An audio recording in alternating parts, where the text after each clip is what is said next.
Oke, baik. Assalamualaikum warahmatullahi wabarakatuh. Nah, hari ini kita akan masuk ke dalam materi elektromiograf. Eh, Elektromiograf atau elektromiografi ini merupakan alat elektris yang digunakan untuk mendiagnosa eh, aktivitas elektris pada otot. Elektroterapi yang digunakan untuk mendiagnosa untuk mengetahui aktivitas elektris pada otot yang ditunjukkan dengan grafik nantinya. Langsung saja untuk introduction-nya. Elektromiografi (EMG), the recording of electrical activity in muscle. Nah, elektromiografi ini merupakan alat yang digunakan untuk merekam aktivitas elektris pada otot. The motor unit is the one which control the action of muscle. Motor unit ini merupakan salah satu yang melakukan aksi potensial pada otot. Motor unit ini merupakan saraf motoris yang kemudian aksi potensial pada saraf motoris ini kemudian menuju ke otot. Dari aksi potensial pada saraf motoris, aksi potensialnya akan diteruskan menuju ke otot, sehingga otot akan terjadi aksi potensial berupa kontraksi. Nah,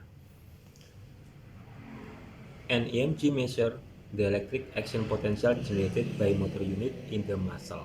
Nah, dan EMG ini dia digunakan untuk mengukur aktivitas elektris pada otot tersebut.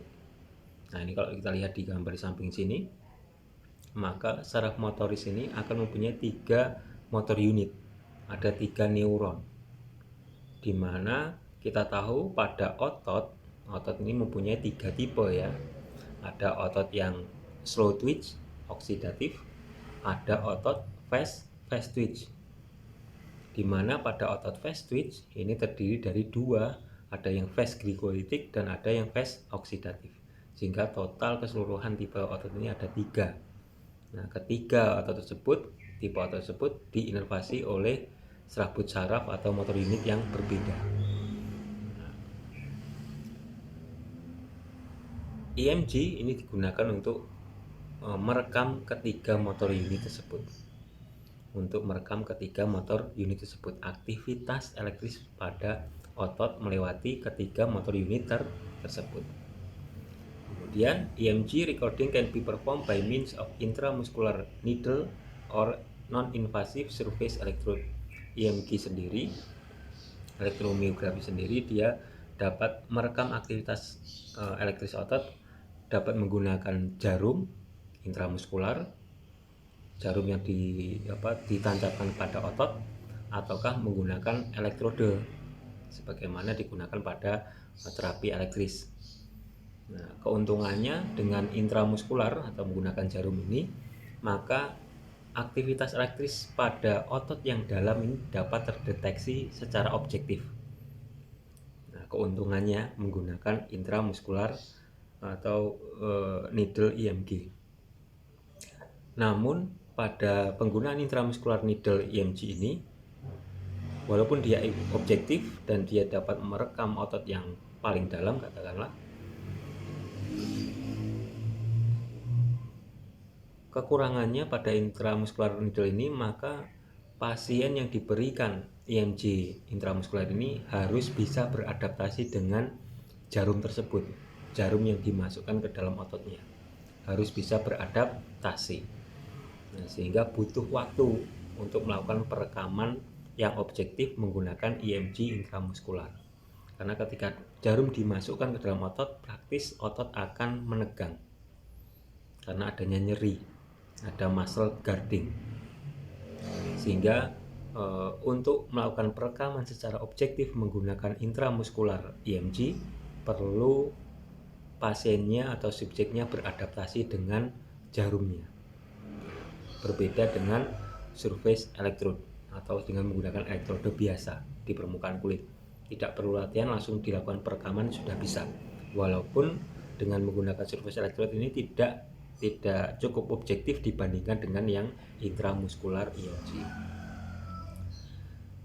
The intramuscular EMG signal is normally taken under trained person and as it is invasive, it is more uncomfortable in patient. Tentu saja ketika menggunakan intramuskular EMG dengan menggunakan jarum ini, maka pasien akan merasakan tidak nyaman karena dia harus beradaptasi dulu dengan jarum yang dimasukkan ke dalam ototnya.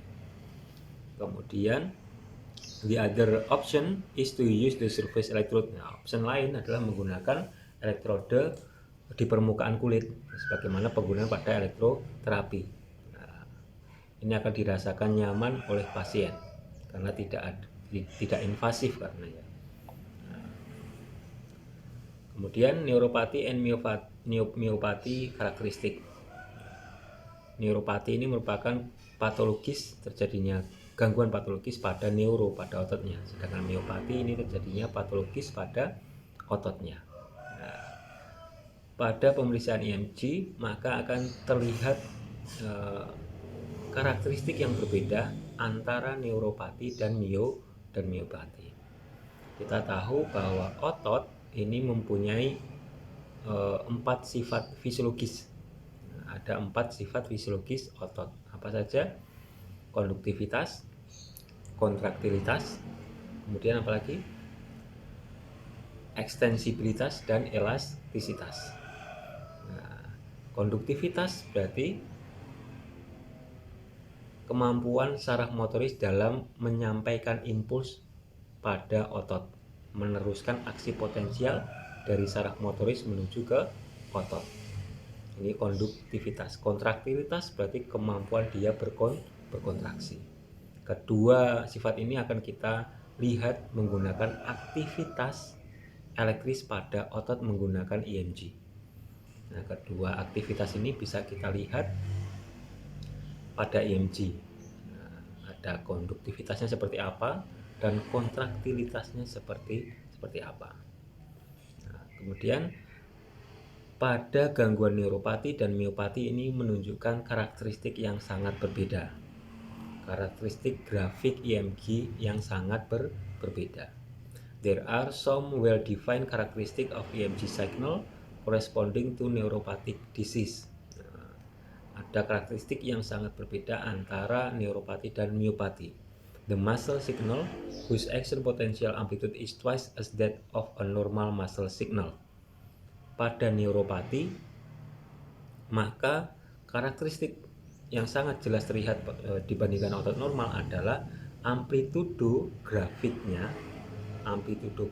dari aksi potensial ototnya ini 2 bahkan ada yang 3 kali lebih besar, lebih tinggi dibandingkan otot normal. Nah, amplitudonya akan lebih tinggi 2 kali bahkan 3 kali dibandingkan otot normal. Ini pada kondisi neuropati. Kemudian increase in duration of the action potential, meningkatnya durasi dari aksi potensial. Artinya meningkatnya waktu dari depolarisasi menuju ke repolarisasi. Nah, ini ciri khas karakteristik dari gangguan saraf motoris atau neuropati. Kemudian menurunnya frekuensi dari aksi potensial. Nah, aksi potensial yang ditampilkan akan lebih sedikit dibandingkan pada otot normal. Ini ciri khas grafik EMG pada kondisi neuropati. Ada 3 tadi ya. Pertama adalah amplitudo dari grafik tersebut akan lebih besar 2 kali bahkan 3 kali dibandingkan otot normal. Kemudian yang kedua perbedaannya adalah meningkatnya durasi aksi potensial, meningkatnya durasi dari depolarisasi menuju ke repolarisasi. Butuh waktu yang lebih lama dibandingkan depolarisasi dan repolarisasi pada otot normal. Kemudian menurunnya frekuensi dari aksi potensial, menurunnya jumlah aksi potensial atau menurunnya depolarisasi dan repolarisasi otot pada tiap 1 detiknya akan menurun. Ini karakteristik pada grafik elektromiograf pada pasien neuropati. Kemudian on the other hand, myopathy disease also have some well-defined EMG characteristic and pattern. Most notable are decrease in duration and area to amplitude ratio of the action potential. Sedangkan pada miopati, gangguan pada otot, ini akan ditunjukkan dengan menurunnya amplitudo. Jadi tadi pada neuropati tadi amplitudonya bisa meningkat 2-3 kalinya otot normal, sedangkan pada miopati amplitudonya akan lebih kecil dibandingkan otot normal. Begitu juga dengan durasinya akan lebih kecil pula. Nah, ini karakteristik khas dari gangguan neuropati dan miopati ketika dilakukan perekaman dengan EMG. Sehingga praktis dengan EMG ini kita bisa mengetahui gangguan pada pasien ini gangguan pada sarafnya kah ataukah gangguan pada ototnya. Gangguan pada saraf motorisnya ataukah gangguan pada ototnya.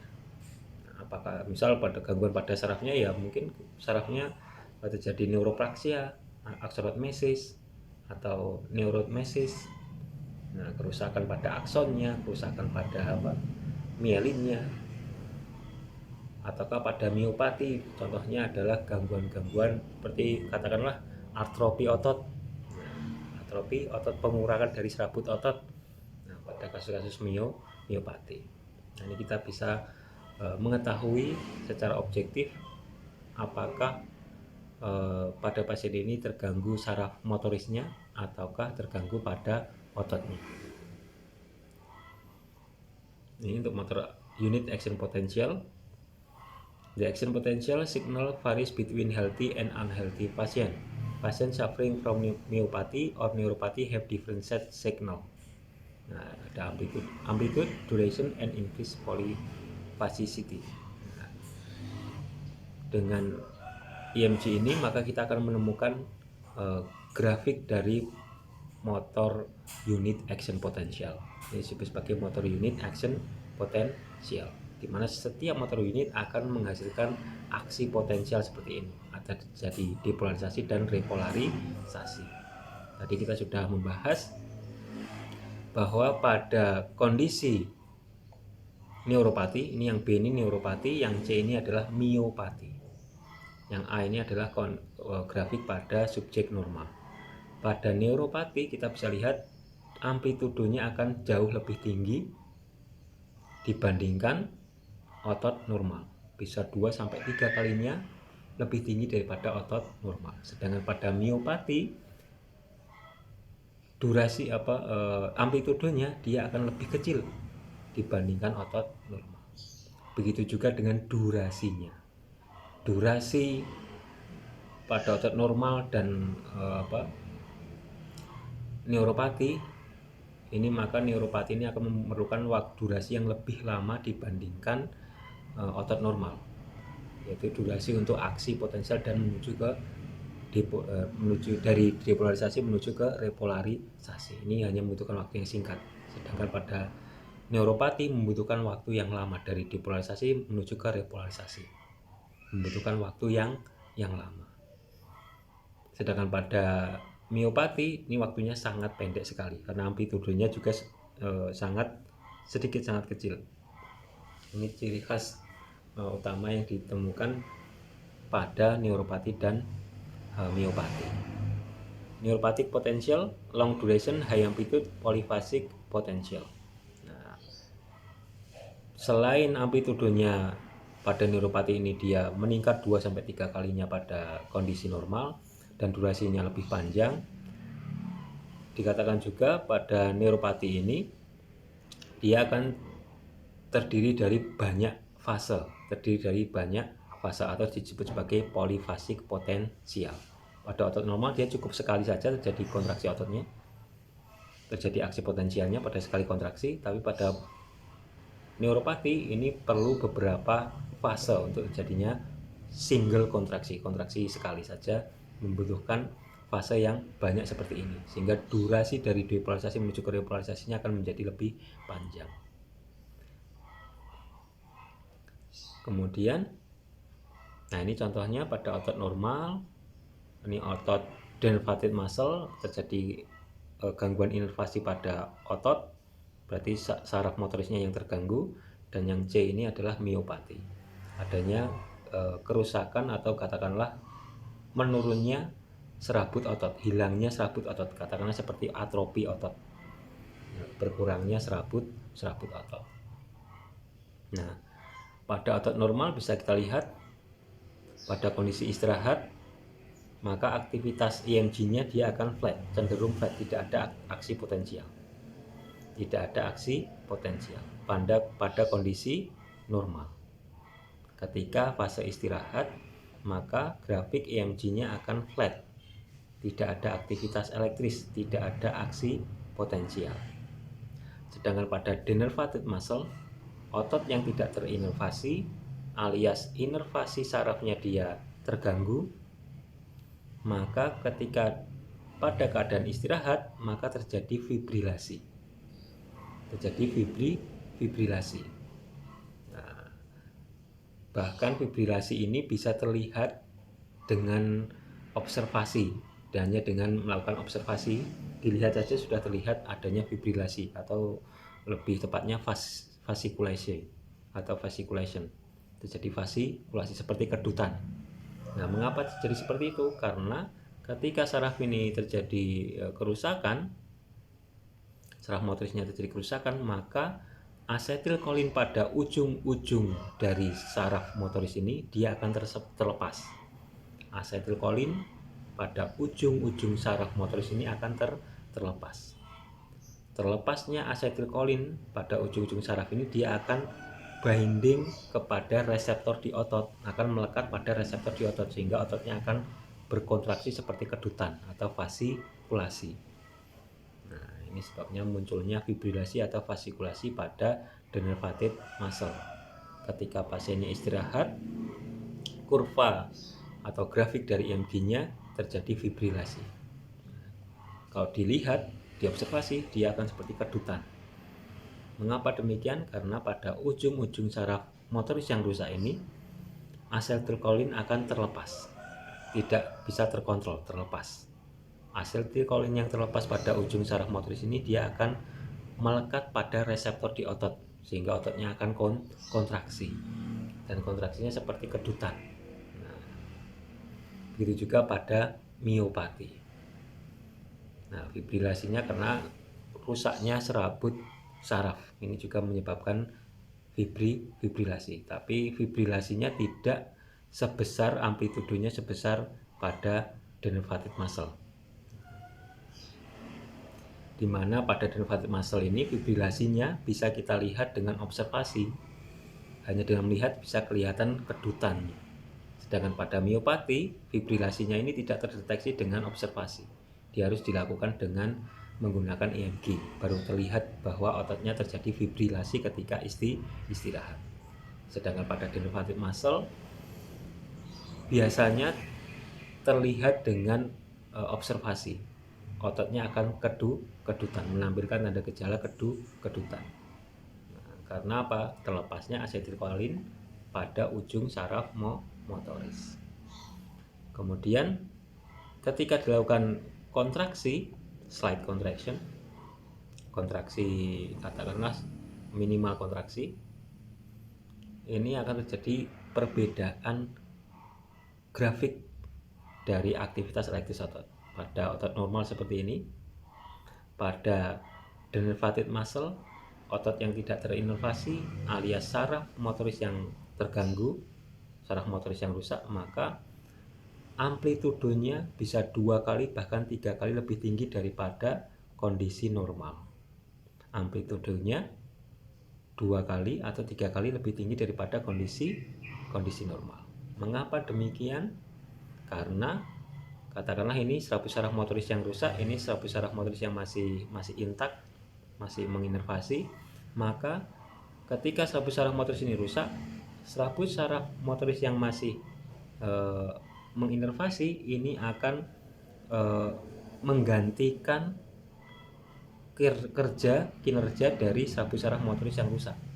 Awalnya dia cuma di sini saja, tapi kalau di sini rusak serabutnya, maka saraf ini dia akan bercabang membantu otot yang tidak terinervasi di sini. Nah, sehingga akan muncul menjadi tangannya menjadi 2 seperti ini.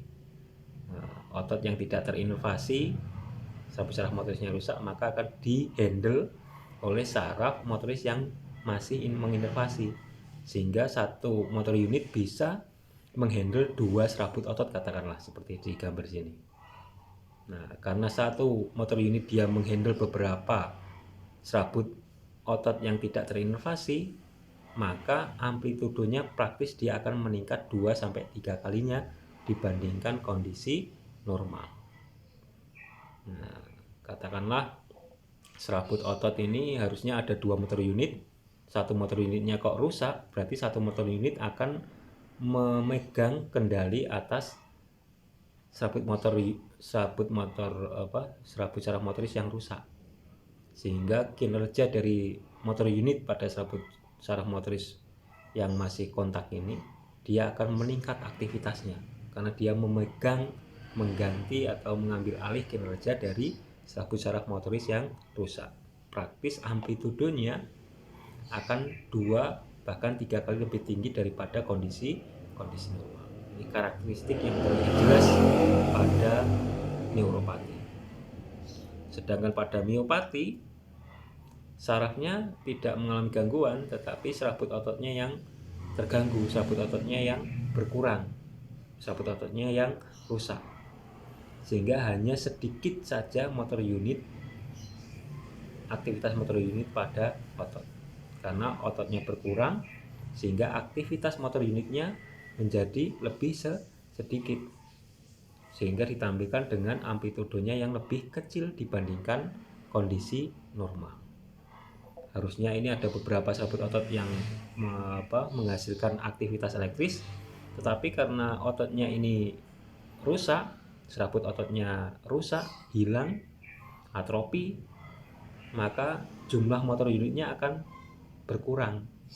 Berkurangnya jumlah motor unit, berkurangnya serabut saraf yang intak dengan otot ini akan menurunkan amplitudo dari grafik IMG, sehingga pada miopati grafik atau amplitudo pada grafik IMG ini dia akan sedikit, akan menurun seperti ini dibandingkan pada kondisi normal.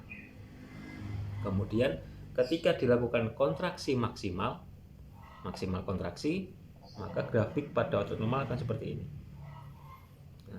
Frekuensinya akan rapat seperti ini. Sedangkan pada denervated muscle, otot yang tidak terinervasi saraf atau inervasi sarafnya rusak, saraf motorisnya rusak, maka ketika kontraksi maksimal terjadi penurunan frekuensi. Yang tadinya frekuensinya rapat seperti ini, sekarang frekuensinya menjadi renggang. Ini pada denervated muscle. Sedangkan pada miopati, pada kontraksi maksimal, maka dia akan rapat tetapi amplitudenya pendek. Amplitudenya rendah. Ini ciri khas karakteristik perbedaan antara gangguan neuropati dan gangguan miopati dilihat dari grafik elektromiogram. Kemudian EMG as biofeedback therapy.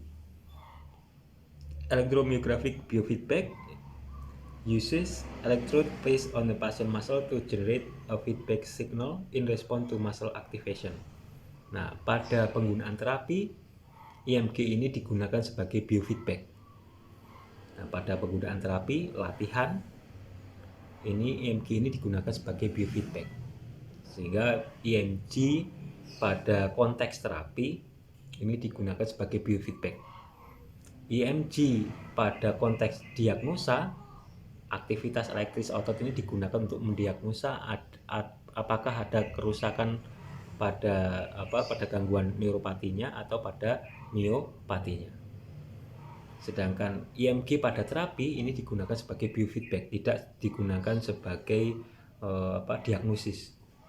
Tidak digunakan sebagai diagnosis, sehingga EMG ini bisa digunakan sebagai diagnosa dan bisa digunakan sebagai terapi. EMG yang digunakan untuk diagnosa maka akan mendiagnosa apakah otot ini mengalami neuropati ataukah miopati. Sedangkan EMG untuk terapi ini digunakan sebagai biofeedback. Sebagai biofeedback. Sehingga ketika dipasangkan katakanlah EMG surface seperti ini, surface EMG seperti ini, maka ketika ototnya berkontraksi maka akan menampilkan grafik seperti ini. Tidak hanya menampilkan grafik, bahkan bisa menampilkan suara. Ketika ototnya kontraksi kuat, maka suaranya tone-nya akan lebih tinggi, pitch-nya akan lebih tinggi. Nah, selain kurvanya dia semakin rapat dan semakin tinggi amplitudo. Nah, layar ini akan dilihat oleh pasien sebagai biofeedback untuk agar pasien akan lebih termotivasi dalam mengkontraksikan ototnya. Nah, sehingga disebut sebagai biofeedback terapi. Bahkan saat ini sudah berkembang tidak hanya bentuk grafik seperti ini, bahkan dalam bentuk permainan game. Jika ketika ototnya kontraksinya kuat, maka bisa jadi digambarkan dengan divisualisasikan dengan game seperti orang yang larinya semakin cepat. Nah, sehingga pasien ketika mengkontraksikan ototnya, pasien akan lebih termotivasi. Kemudian synergistic contraction dengan IMG ini, maka kita bisa mengetahui aktivitas otot pada otot-otot sinergis seperti quadriceps. Kita tahu quadriceps ini terdiri dari 4 otot ya.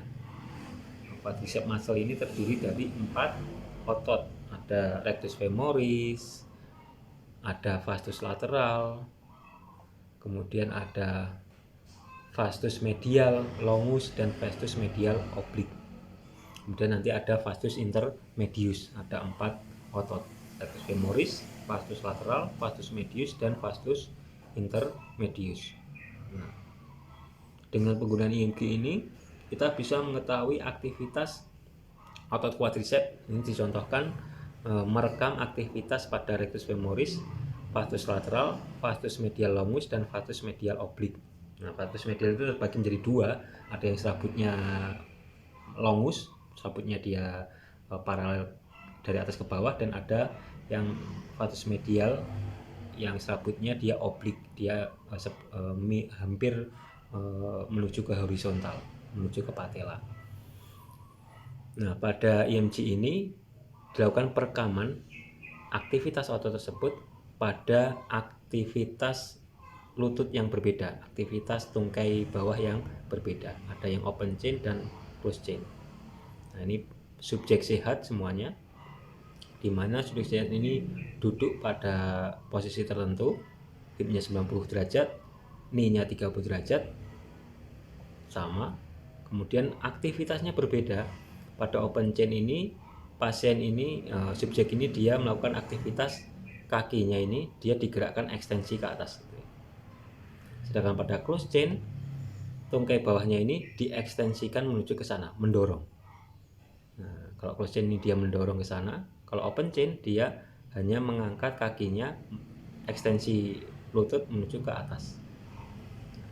Ternyata pada perbedaan aktivitas ini ditemukan juga perbedaan dari kontraksi sinergis pada otot tersebut, di mana pada open chain maka akan terjadi seperti ini, runtutan dari aktivitas elektris pada otot, di mana ketika kontraksi open terjadi pada kontraksi quadriceps pada aktivitas open chain ini, ekstensi lutut, ekstensi ini dengan menggerakkan tungkai bawahnya menuju ke ekstensi seperti ini, ke atas seperti ini, maka aktivitas kontraksi pertama yang terjadi pada rectus femoris, kemudian vastus lateral dan vastus medial tidak berbarengan. Aktivitas ketiga otot tersebut tidak berbarengan.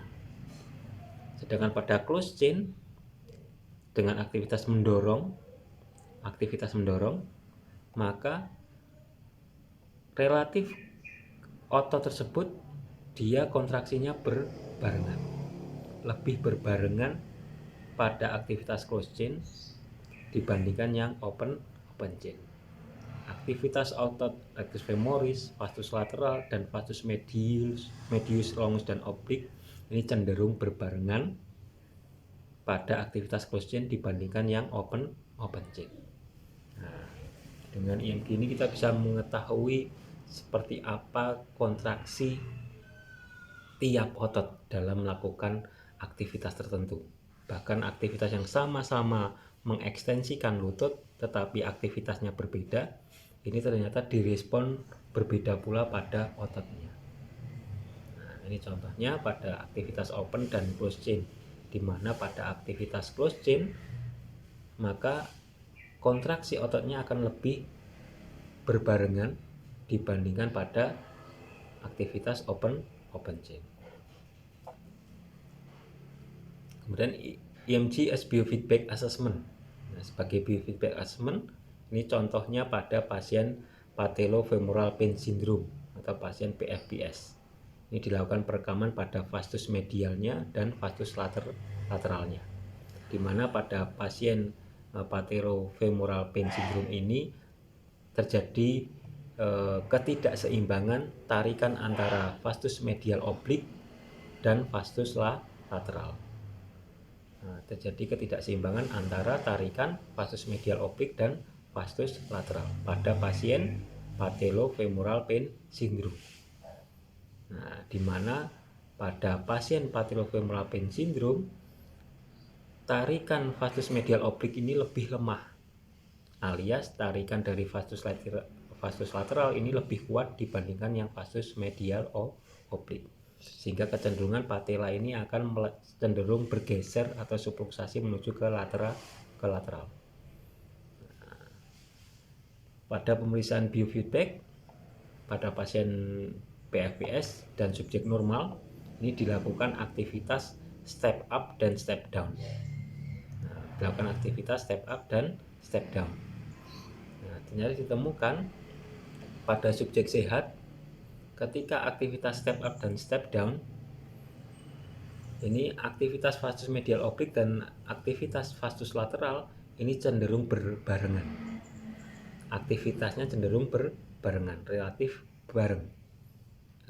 bersamaan terjadinya kontraksi ototnya antara vastus medial oblik dan vastus lateral.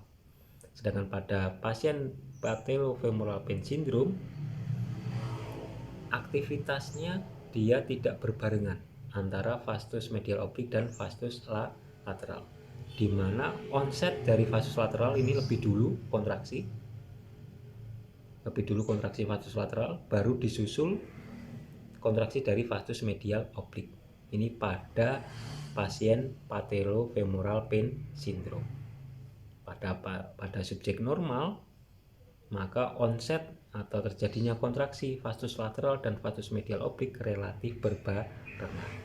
Karena vastus medial oblik ini dia menarik patella menuju ke medial, vastus lateral dia akan menarik patella menuju ke lateral.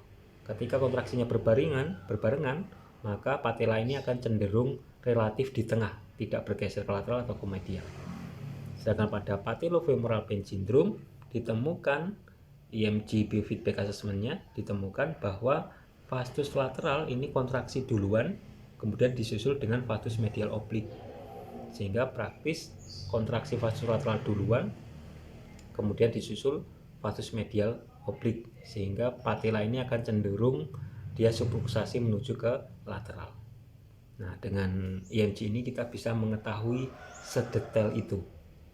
Nah, lebih detail dan lebih objektif tentunya dibandingkan dengan pemeriksaan observasi. Selanjutnya pada pasien gangguan sistem saraf pusat seperti stroke, ini juga menampilkan adanya abnormal koaktivasi pada otot, pada aktivitas-aktivitas sederhana. Jadi di sini ada dua aktivitas. Pertama aktivitas ekstensi lutut, yang kedua adalah aktivitas ekstensi dari ankle-nya atau plantar fleksi. Ini extension dan plantar flexion. Ada dua aktivitas sederhana.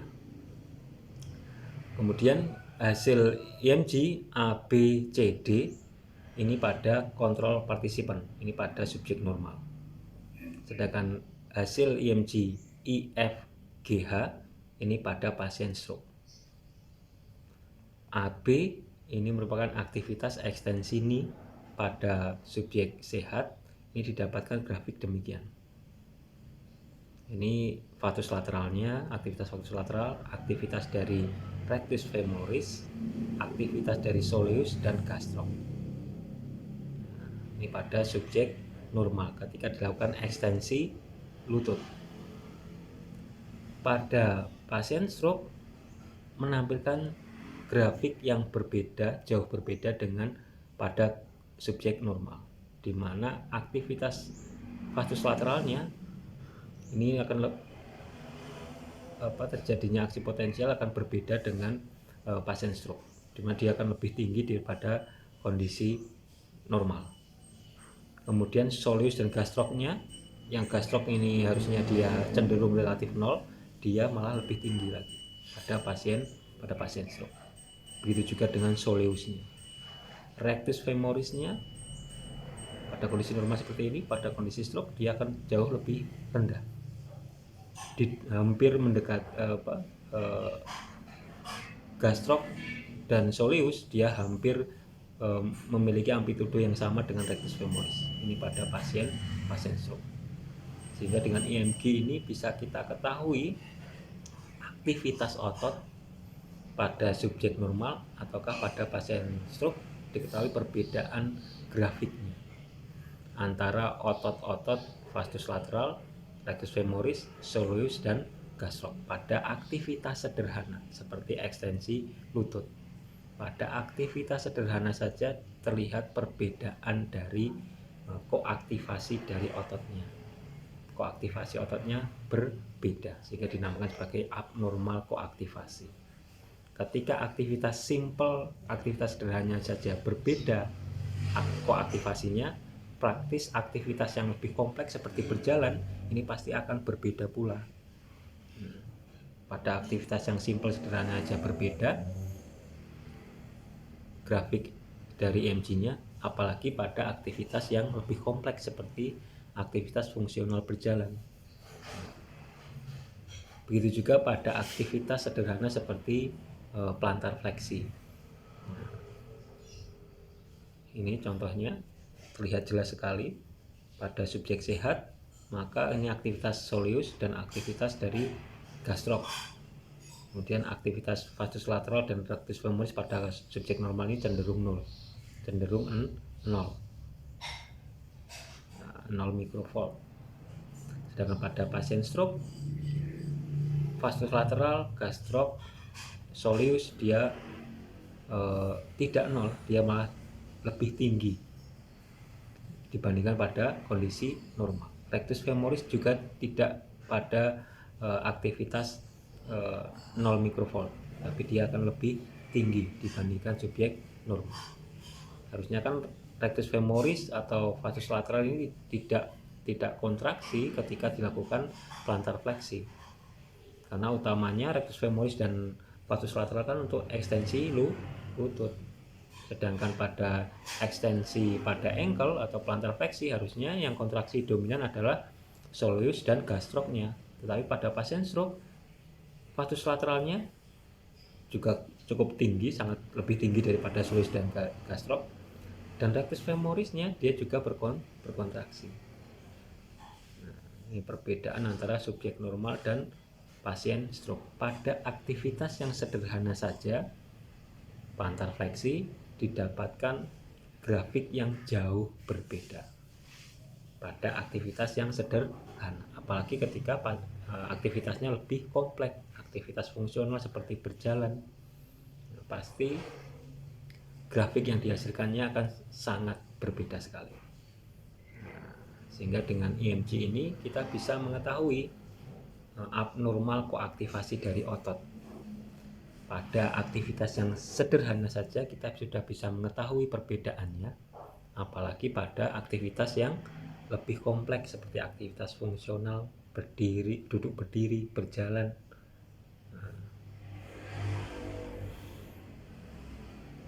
Di mana aktivitas dari abnormal koaktivasi otot ini tidak dapat terlihat, tidak dapat terobservasi secara objektif. Harus dilakukan dengan EMG untuk mengetahui secara objektif seperti apa abnormal koaktivasi ototnya, sehingga dalam pemeriksaan penunjang yang lebih objektif lagi, maka bisa dilakukan EMG untuk menentukan seperti apa koaktivasi dari otot Nah, seperti apa koaktivasi dari otot pasien? Apakah sudah mendekati normal ataukah malah menjauhi normal? Nah,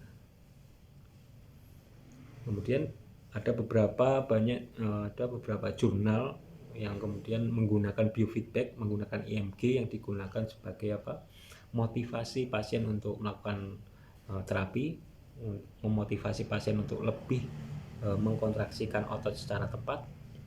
Ini ada beberapa jurnal, nanti silahkan di browsing.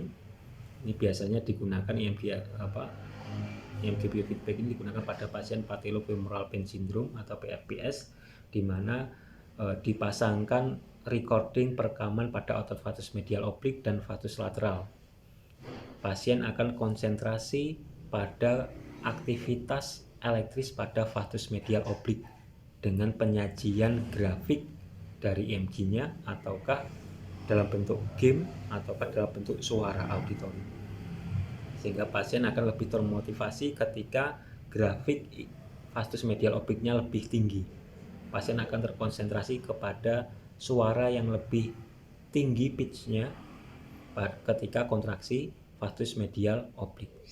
Ini disebut sebagai biofeedback EMG atau EMG biofeedback, sehingga pasien akan lebih termotivasi untuk melakukan kontraksi dan lebih tepat dalam melakukan kontraksi.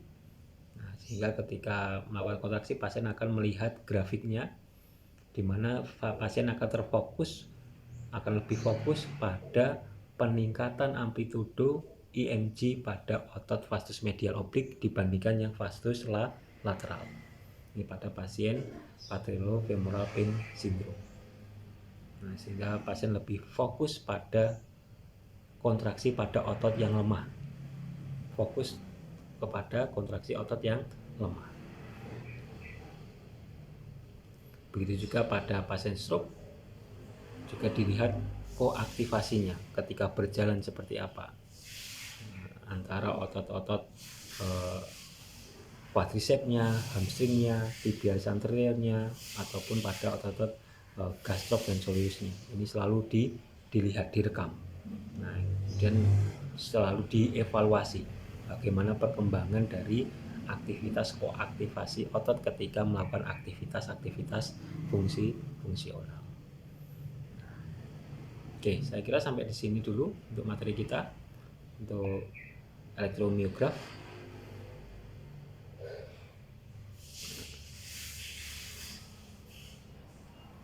Oke, baik, kita akhiri dulu untuk pertemuan kita hari ini. Nah, saya akhiri. Wassalamualaikum warahmatullahi wabarakatuh.